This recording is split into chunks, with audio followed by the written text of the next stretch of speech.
예전에 보스턴에서 공부할 때 감명 깊게 읽었던 책이 있습니다. 데니엘 교수님이 쓰신 Quest for Belonging이라는 책입니다. 제목을 직역하면 소속되고자 하는 추구라는 뜻입니다. 저자는 1936년 아프리카 짐바브웨에서 네덜란드 선교사의 아들로 태어났습니다. 당시 아프리카는 유럽의 식민 통치를 받고 있었습니다. 아프리카인들에게 기독교는 서양인들의 종교였고 하나님은 유럽인들의 신이었습니다. 그러다가 1960년대에 이르러서 아프리카 국가들이 독립을 하게 되었습니다. 당시에 대다수의 학자들은 이제 아프리카에서 기독교가 쇠퇴할 것이라고 예측했습니다. 그들에게 기독교는 과거 식민 통치의 상징과도 같았기 때문입니다. 실제로는 어떻게 되었을까요? 아프리카의 독립 이후에 그곳에서 기독교가 쇠퇴했을까요? 아니면 성장했을까요?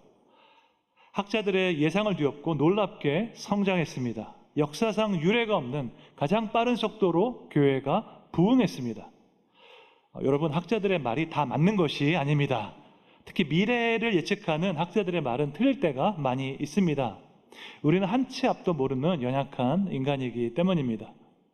그러면 독립 이후에 아프리카 교회는 어떻게 해서 성장하게 되었을까요? 이에 대한 여러 가지 해석이 있습니다. 그 중에 하나가 바로 이 책 Quest for Belonging입니다. 이 책에 따르면 아프리카 교회가 독립한 이후에 성장한 것은 진정한 공동체를 제공했기 때문이라는 분석입니다. 유럽의 지배를 받고 있던 아프리카 국가들의 1차적인 목표는 정치적인 독립이었습니다.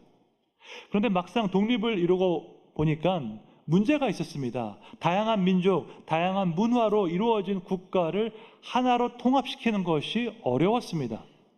우리나라는 단일 민족, 단일 문화입니다. 그런데 전 세계적으로 이런 나라가 많지 않습니다. 대부분의 나라는 다양한 민족, 다양한 문화로 이루어졌습니다. 예를 들어서 나이지리아의 경우에 250개에서 300개에 달하는 종족이 있다고 합니다. 한 국가 안에 서로 다른 종족이 250개가 더 있습니다. 이런 나라를 하나로 통합하는 것은 정말로 어려운 문제입니다. 다른 문화와 다른 전통에서 온 사람들에게 하나의 통일된 정체성을 주는 것은 힘든 일입니다. 바로 그때 교회가 그러한 공동체가 된 것입니다. 독립 이후에 아프리카 교회는 그들의 문화와 전통에 따라서 교회를 개혁하였습니다. 그렇게 아프리카화된 교회는 현재의 다양한 문화와 민족을 하나로 묶는 중요한 기여를 했습니다. 사람은 어딘가에 소속되어 있을 때 안정감을 느끼게 되고 정체성을 찾게 됩니다. 사람은 혼자 살도록 창조되지 않았습니다. 혼자 밥 먹고 혼자 드라마 보고 혼자 예배 드리도록 창조되지 않았습니다. 나보다 더 큰 공동체에 소속되어서 기쁨과 슬픔을 함께 나누며 살도록 창조되었습니다. 우리 모두에게는 제자리가 있습니다. 그 자리를 찾기까지 우리는 방황하면서 살아갑니다. 우리가 속한 자리는 모퉁이돌 대신 예수님 위에 세워진 하나님의 교회 안에 있는 줄로 믿습니다. 오늘 본문에서 반복되는 단어가 하나 있습니다. 그것은 바로 돌입니다.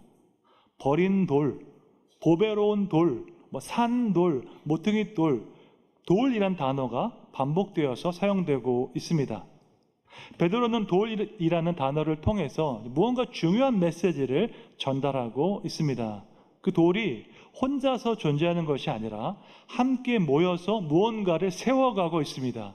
하나님께서 그 돌들을 모아서 중요한 건물을 세우고 계십니다. 베드로전서 2장 4절 함께 읽겠습니다.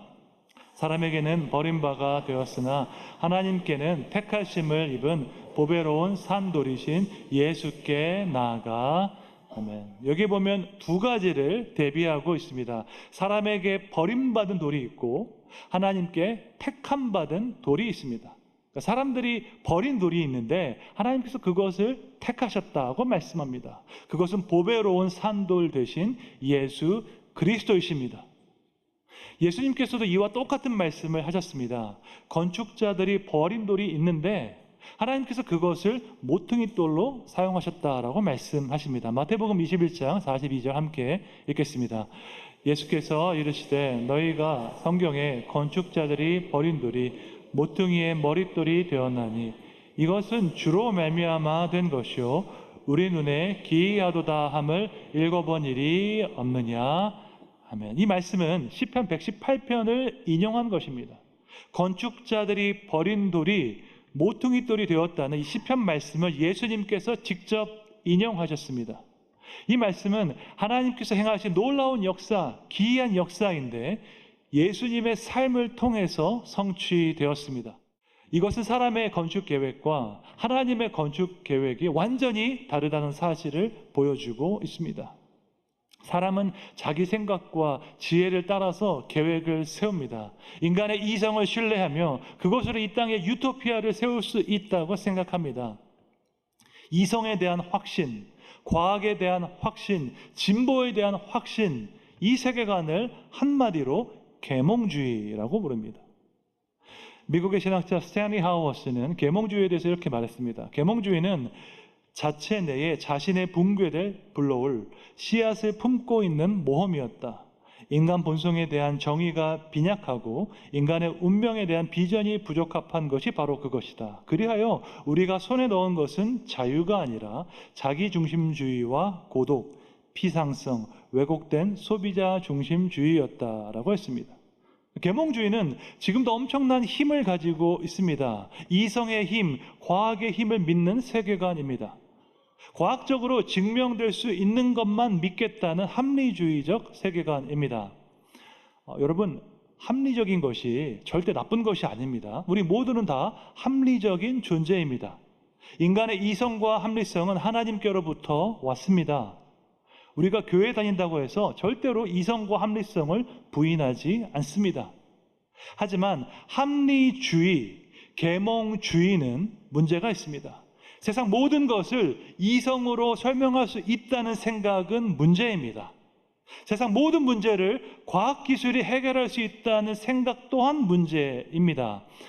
여러분은 여러분의 인생에서 벌어진 모든 일을 이성적으로 설명할 수 있으십니까? 왜 이 시대에 태어났는지, 왜 이 지역에서 살게 되었는지, 이 모든 것을 이성적으로 설명할 수 있으십니까? 세상에는 이성적으로 설명할 수 없는 일들이 많이 있습니다. 인간의 이성은 완벽하지 않습니다. 인간의 계획 또한 완벽하지 않습니다. 우리가 이것을 인정해야 합니다. 하지만 계몽주의 세계관은 이것을 인정하지 않습니다. 과학에는 열광하지만 인간의 본성에 대해서는 무지하기 때문입니다. 인간의 본성에 대해서, 인생의 의미에 대해서 말하지 않습니다. 성경은 분명히 말합니다. 인간은 타락한 존재라고 말합니다. 타락한 존재에게 무제한의 자유를 주면 그것으로 자신의 욕심만 채울 뿐입니다. 그 결과 타락한 인간은 선을 버리고 정의를 버리고 하나님의 뜻을 버리게 됩니다. 그들은 예수님을 버렸습니다. 가장 선하고 가장 정의로우신 예수님을 버렸습니다. 하지만 하나님은 예수님을 선택하셨습니다. 사람들이 버린 예수님을 택하사 성전에 모퉁이 돌로 세우셨습니다. 이것은 놀라운 하나님의 역사입니다. 하나님의 놀라운 역사를 지켜본 사람은 그분을 찬양하지 않을 수가 없습니다. 사람의 방식과 하나님의 방식은 너무나도 극명하게 대조를 이루고 있기 때문입니다. 오늘 이 말씀은 당시 소아시아 지역에 살고 있는 성도들에게 큰 위로가 되었을 것입니다. 이 땅에 속하지 않은 나그네로 살아가는 그들은 세상에서 여러 가지 거절과 박해를 당하고 있었기 때문입니다. 그러한 고난을 겪는 이들에게 예수님 역시 동일한 거절과 박해를 당하셨다 선포하고 있습니다. 하나님의 선택과 인간의 선택이 다르다는 사실을 성경은 선포하고 있습니다. 어떻게 하나님의 선택과 인간의 생각이 다른지 보여주는 말씀이 많이 있는데 가장 대표적으로 하나님께서 왜 이스라엘을 택하셨는지 이렇게 말씀하십니다. 신명기 7장 7절입니다. 함께 읽겠습니다.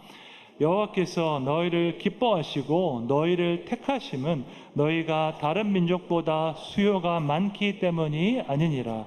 너희는 오히려 모든 민족 중에 가장 적으니라. 아멘. 세상의 기준으로 이스라엘은 절대 대단하지 않았습니다. 그들의 수가 많지도 않았고 용맹스러운 민족도 아니었습니다. 하지만 하나님은 그들을 기뻐하시고 그들을 선택하셨습니다. 그들의 자금을 통해서 하나님의 크심을 나타내기 위해서였습니다. 영국의 유명한 소설 반지의 제왕이 있습니다. 영화로도 제작이 되었는데 이 반지의 제왕에 보면 세상을 구하는 것은 위대한 종족이 아니었습니다. 전투에 능하고 용맹스러운 종족이 세상을 구원하지 않았습니다. 아주 작고 보잘것없는 호빗이 세상을 구했습니다. 이 소설을 쓴 J.R.R. 톨킨은 독실한 크리스찬이었기 때문입니다.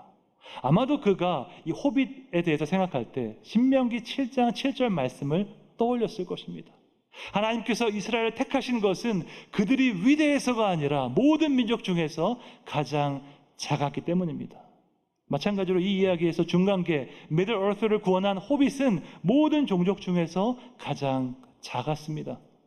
하나님의 선택과 사람의 선택은 같지 않습니다.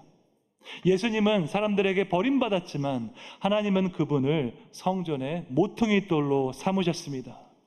우리의 작은 생각으로 이해할 수 없는 하나님의 놀라운 역사를 바라보며 믿음으로 살아가는 여러분 되시기를 주님의 이름으로 축원합니다. 오늘 본문은 하나님께서 그분의 성전을 직접 지으신다고 말씀하고 있습니다. 사람의 손으로 지은 건물 안에 하나님을 모실 수 없습니다. 하나님의 신령한 집은 하나님께서 직접 세우십니다. 하나님은 예수님을 성전의 모퉁이 돌로 삼으셨습니다. 모퉁이 돌은 건물의 기초가 되는 정사각형 모양의 돌입니다. 모퉁이 돌 없이는 제대로 된 건물을 세울 수 없습니다. 하나님은 예수님을 모퉁이 돌로 삼으셨고 그를 따르는 성도들을 또한 산돌로 사용하십니다. 오늘 본문 5절에 나와 있습니다. 함께 읽겠습니다.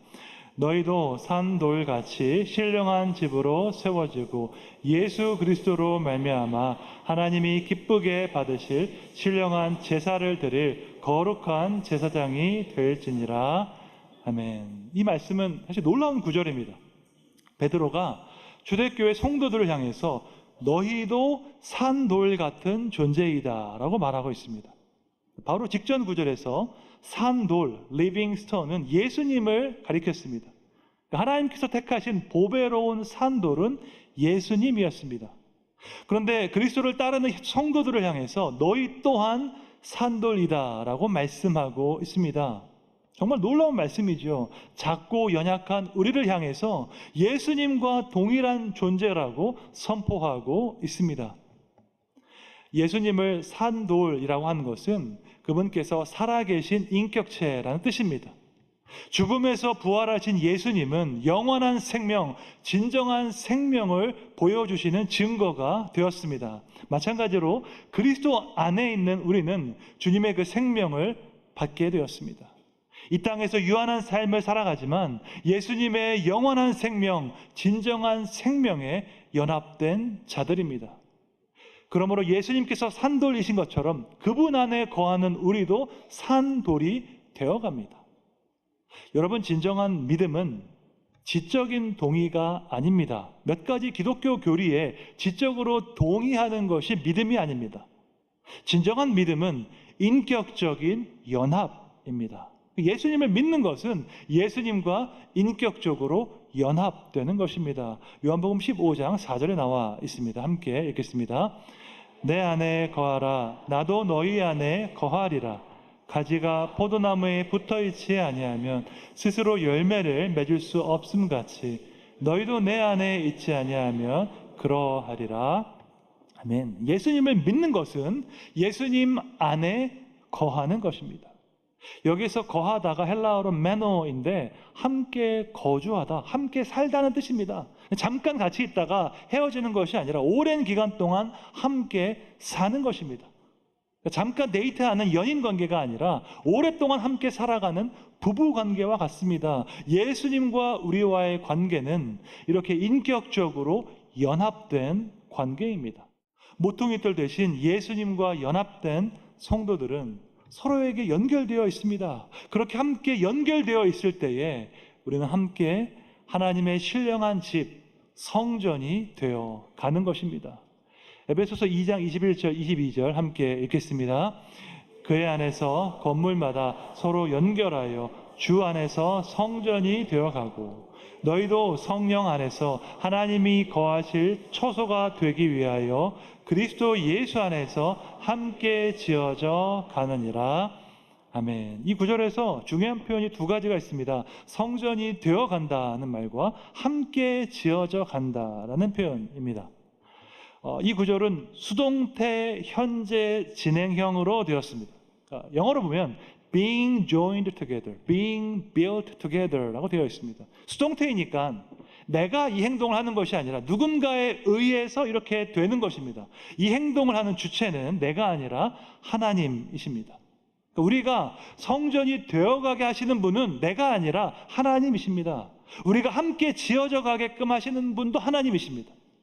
우리가 스스로 선택해서 성전이 되는 것이 아닙니다. 하나님께서 창세전에 계획하시고 선택하셔서 우리를 그분의 성전으로 삼으신 줄로 믿습니다. 하나님과 우리의 관계에서 주도권은 하나님께 있습니다.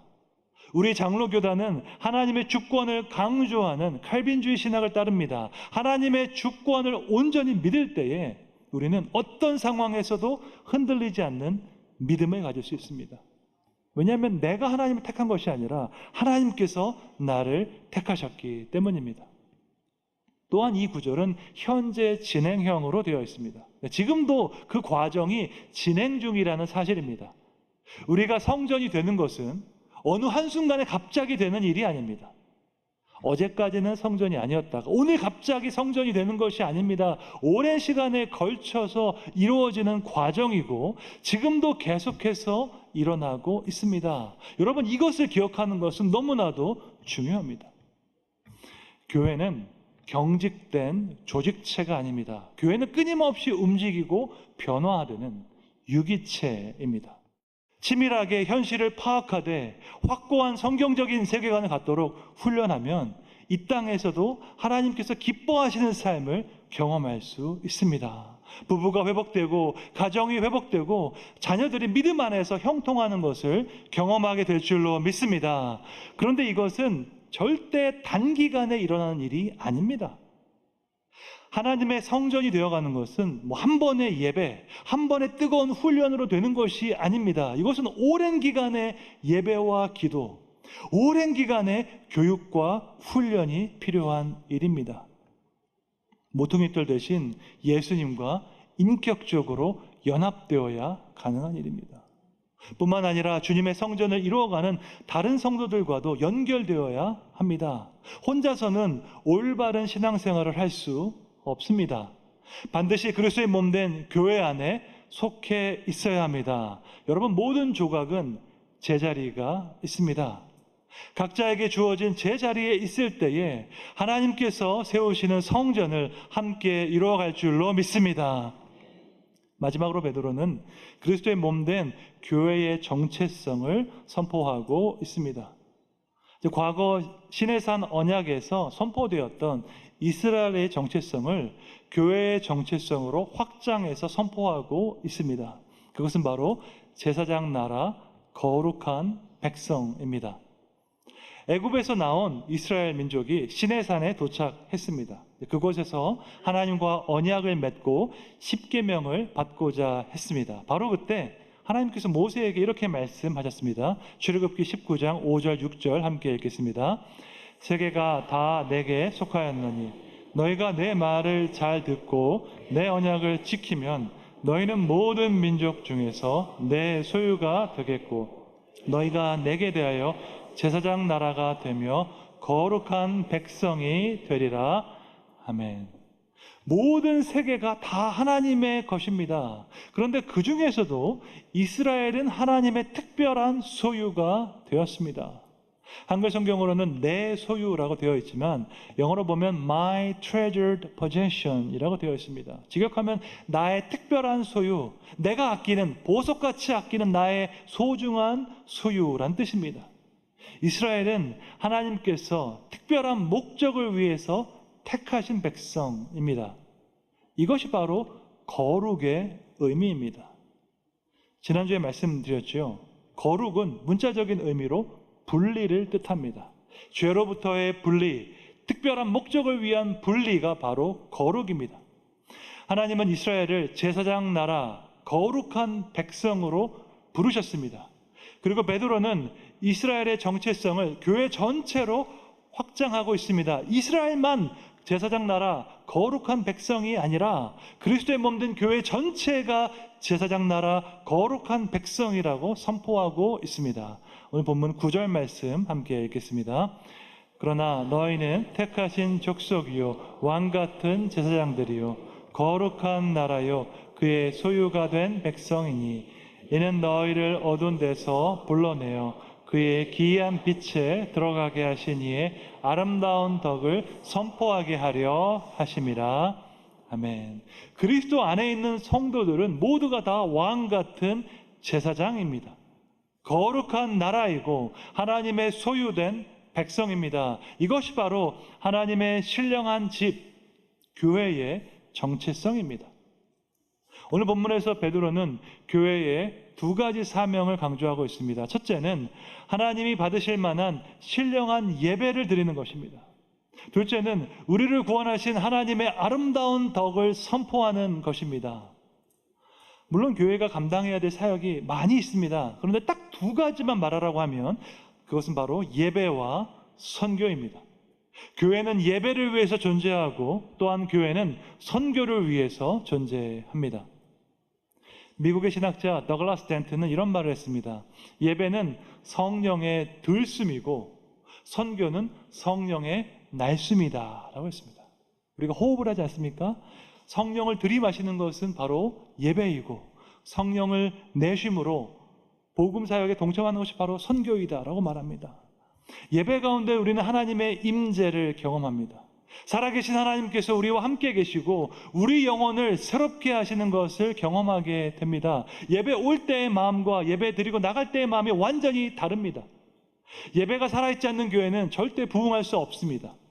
예배 가운데 하나님의 은혜와 성령의 역사를 경험하지 못하는 교회는 성장할 수 없습니다. 하나님께서 우리를 창조하시고 구원하신 이유가 바로 찬송하게 하기 위해서였습니다. 이사야 43장 21절 함께 읽겠습니다. 이 백성은 내가 나를 위하여 지었나니 나를 찬송하게 하려 함이니라. 아멘. 오늘 이렇게 모여서 예배를 드리는 것은 교회의 가장 중요한 사명인 줄로 믿습니다. 그러므로 예배 드릴 때 절대 대충 드리지 마십시오. 온 마음과 정성을 다해서 드리십시오. 여러분을 대신해서 찬양할 사람 아무도 없습니다. 여러분의 입술을 열어서 찬양할 때 하나님께서 너무나도 기뻐하십니다. 중학생 저희 딸이 저에게 굿나잇 키스할 때 물론 몇 번 안 해주지만 전 너무나도 기쁩니다. 우리가 입술을 열어서 하나님의 선하심을 고백할 때 하나님은 너무나도 기뻐하십니다. 예배보다 더 중요한 것은 아무것도 없습니다. 봉사하느라 사역하느라 예배에 소홀한 것 절대 하나님의 뜻이 아닙니다. 봉사 안 해도 좋으니까 하나님께 예배 드리는 것이 가장 중요합니다. 예배 가운데 하나님을 만나야지 우리 영혼이 살아납니다. 한순간도 하나님의 은혜 없이 살아갈 수 없는 것이 우리이기 때문입니다. 또한 교회는 전도와 선교를 위해 존재합니다. 그리스도의 복음을 증거할 때 우리는 성령의 역사를 경험하게 됩니다. 우리는 이 땅에서 나그네와 같이 살아갑니다. 하지만 정처 없이 떠도는 나그네가 아닙니다. 분명한 목표와 방향을 가지고 하늘을 향해 나아가는 나그네입니다. 우리를 어둠에서 구원하신 하나님의 아름다운 덕을 선포하는 나그네입니다. 하나님께서 우리를 구원하신 목적이 있습니다. 그것은 선한 일을 열심히 하는 주님의 백성이 되게 하기 위해서였습니다. 디도서 2장 14절 말씀 함께 읽겠습니다. 그가 우리를 대신하여 자신을 주심은 모든 불법에서 우리를 속량하시고 우리를 깨끗하게 하사 선한 일을 열심히 하는 자기 백성이 되게 하려 하심이라. 아멘. 하나님 앞에서 깨끗한 그릇이 되어서 선한 일을 열심히 하는 주님의 백성이 되시기를 축원합니다. 우리 직장과 사회에서 하나님의 아름다운 덕을 나타내는 여러분 되시기를 주님의 이름으로 축원합니다.